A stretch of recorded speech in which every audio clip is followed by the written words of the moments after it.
BIMS ವೈದ್ಯರ ನಿರ್ಲಕ್ಷ್ಯ, ಬಾಣಂತಿ ಮಗು ಸಾವನ್ನಪ್ಪಿದ್ದಾರೆ ಅನ್ನುವಂಥ ಆರೋಪ ಕೇಳಿ ಬರ್ತಾ ಇದೆ. ಬೆಳಗಾವಿ ಜಿಲ್ಲೆಯ ತುರುಮರಿ ಗ್ರಾಮದ ಬಾಣಂತಿ, ತುರುಮರಿ ಗ್ರಾಮದ ಈರಪ್ಪ ಶೀಗಿಹಳ್ಳಿ ಅಂತೇಳಿ 21 ವರ್ಷ. ಏಪ್ರಿಲ್ 10ರಂದು ಬಿಮ್ಸ್ ಆಸ್ಪತ್ರೆಗೆ ಈರಮ್ಮ ಅವರು ದಾಖಲಾಗಿರ್ತಾರೆ. ವೈದ್ಯರು ಸರಿಯಾಗಿ ಚಿಕಿತ್ಸೆಯನ್ನ ನೀಡಿಲ್ಲ ಅಂತ ಹೇಳಿ ಈಗ ಕುಟುಂಬಸ್ಥರು ಆಕ್ರೋಶವನ್ನ ಹೊರಹಾಕ್ತಿದ್ದಾರೆ. ನಮ್ಗೊಟ್ಟಿನಲ್ಲಿ ನ್ಯಾಯ ಕೊಡುವಂತಹ ಕೆಲಸ ಆಗ್ಲೇಬೇಕು ಅಂತ ಹೇಳಿ ಆಸ್ಪತ್ರೆ ಮುಂದೆ ಕುಟುಂಬಸ್ಥರು ಕಣ್ಣೀರು ಹಾಕ್ತಿದ್ದಾರೆ.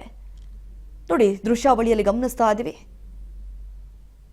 ಮೃತ ಬಾಣಂತಿಯನ್ನ ಈರಪ್ಪ ಶೀಗಿಹಳ್ಳಿ ಅಂತೇಳಿ, ಆಕೆಗೆ ಜಸ್ಟ್ 21 ವರ್ಷ. ಇಲ್ಲಿ ಅವರ ಕುಟುಂಬಸ್ಥರು ಆರೋಪ ಮಾಡ್ತಾ ಇರೋದಿಷ್ಟೇ, ವೈದ್ಯರ ನಿರ್ಲಕ್ಷ್ಯ, ಅವರ ನಿರ್ಲಕ್ಷ್ಯಕ್ಕೆ ನಮ್ಮ ಮಗಳ ಪ್ರಾಣ ಹೋಗಿದೆ, ಮಗುವಿನ ಪ್ರಾಣ ಹೋಗಿರುವಂಥದ್ದು, ನಮಗಂತರೂ ನ್ಯಾಯವನ್ನ ಒದಗಿಸಿ ಕೊಡಬೇಕು ಅಂತ ಹೇಳಿ ಆರೋಪ ಮಾಡ್ತಿದ್ದಾರೆ. ಬೆಳಗಾವಿ ಜಿಲ್ಲೆಯ ತುರುಮರಿ ಗ್ರಾಮದ ಬಾಣಂತಿ ಏಪ್ರಿಲ್ 10ರಂದು ಬಿಮ್ಸ್ ಆಸ್ಪತ್ರೆಗೆ ದಾಖಲಾಗಿರ್ತಾರೆ. ಸರಿಯಾಗಿ ಸ್ಪಂದಿಸಿಲ್ಲ, ಚಿಕಿತ್ಸೆಯನ್ನ ಕೊಟ್ಟಿಲ್ಲ, ಬೇಕಾಬಿಟ್ಟಿಯಾಗಿ ನಡೆಸ್ಕೊಂಡಿದ್ದಾರೆ ನಮ್ಮ ಮಗಳನ್ನ.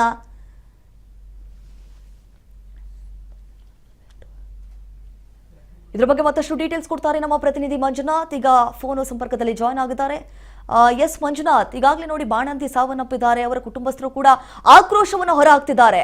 ನನ್ನ ಮಗಳ ಸಾವಿಗೆ ವೈದ್ಯರೇ ಕಾರಣ, ಅವರ ನಿರ್ಲಕ್ಷ್ಯತನವೇ ಅಂತ ಕಾಣಿಸ್ತಾ ಇದೆ ಅಂತ ಹೇಳಿ. ಸೊ ಅವರ ಕುಟುಂಬಸ್ಥರು ಏನೆಲ್ಲ ಹೇಳ್ತಿದ್ದಾರೆ ಅಂತ ಹೇಳಿ.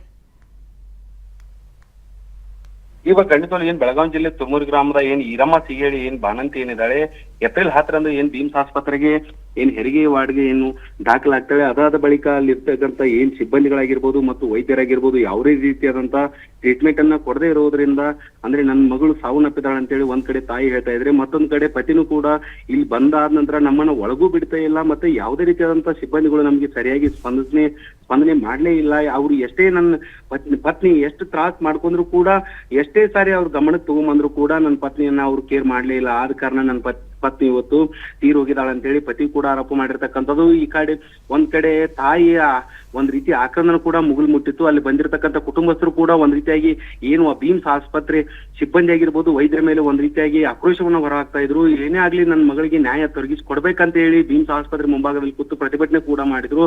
ಆದ್ರೂ ಸ್ಥಳಕ್ಕೆ ಬೆಳಗಾವಿ APMC ಪೊಲೀಸ್ ಠಾಣೆ ವ್ಯಾಪ್ತಿಯ PS ಆಗಿರ್ಬೋದು ಮತ್ತು CPI ಆಗಿರ್ಬೋದು, ಇಬ್ರು ಕೂಡ ಬಂದು ಭೇಟಿ ಕೂಡ ಪರಿಶೀಲನೆ ಮಾಡಿರ್ತಕ್ಕಂಥದ್ದು. ಆದ್ರೆ ಅಲ್ಲಿ ಇರ್ತಕ್ಕಂಥ ಅವ್ರ ಬಾಣಂತಿಯ ತಾಯಿ ಆಗಿರ್ಬೋದು ಮತ್ತು ಪತಿ ಆಗಿರ್ಬೋದು, ಇಬ್ಬರದು ಕೂಡ ಒಂದೇ ಆಗಿರತಕ್ಕಂಥದ್ದು. ನನ್ನ ಹೆಂಡತಿಯನ್ನ ನನಗೆ ಕೊಡಿ ಅಂತೇಳಿ ಪತಿ ಒಂದ್ ಕಡೆ ಆದ್ರೆ, ನನ್ನ ಮಗಳನ್ನ ನನಗೆ ಬದುಕಿಸಿ ಕೊಡಿ, ಇಲ್ಲ ಅಂದ್ರೆ ಒಂದು ನ್ಯಾಯವನ್ನಾದ್ರೂ ಕೊಡಿಸಿ ಅಂತ ಹೇಳಿ ತನ್ನ ಅಳಿಲನ್ನ ಪೊಲೀಸರ ಮುಂದೆ ತೊಡ್ಕೊಂಡಿರ್ತಕ್ಕಂಥದ್ದು.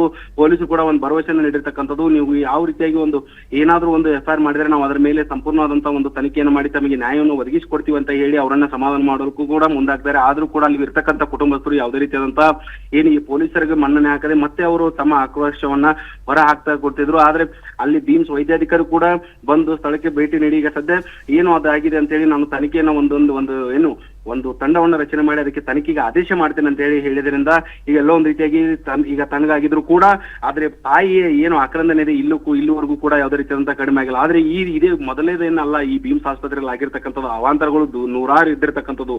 ಈ ಹಿಂದೆ ಕೂಡ ಬಾಣಂತಿಗಳು ಸಾಕಷ್ಟು ಸಾವನ್ನಪ್ಪಿದ್ರು ಕೂಡ ಇದೇ ರೀತಿಯಾಗಿ ನಾವೊಂದು ತಂಡವನ್ನು ರಚನೆ ಮಾಡ್ತೀವಿ, ಅದಕ್ಕೆ ಒಬ್ಬರನ್ನ ಮೇಲಾಧಿಕಾರಿಯನ್ನ ನೇಮಕ ಮಾಡಿ ಅದನ್ನ ನಾವು ತನಿಖೆಯನ್ನ ಮಾಡ್ತೀವಿ ಅಂತ ಹೇಳಿ ಈ ಹಿಂದೆ ಕೂಡ ಮಾಡಿ ಇದೇ ರೀತಿಯಾಗಿ ಈ ಬಿಮ್ಸ್ ಆಸ್ಪತ್ರೆಯಲ್ಲಿ ಆಗ್ತಾ ಇರುವಂತದ್ದು.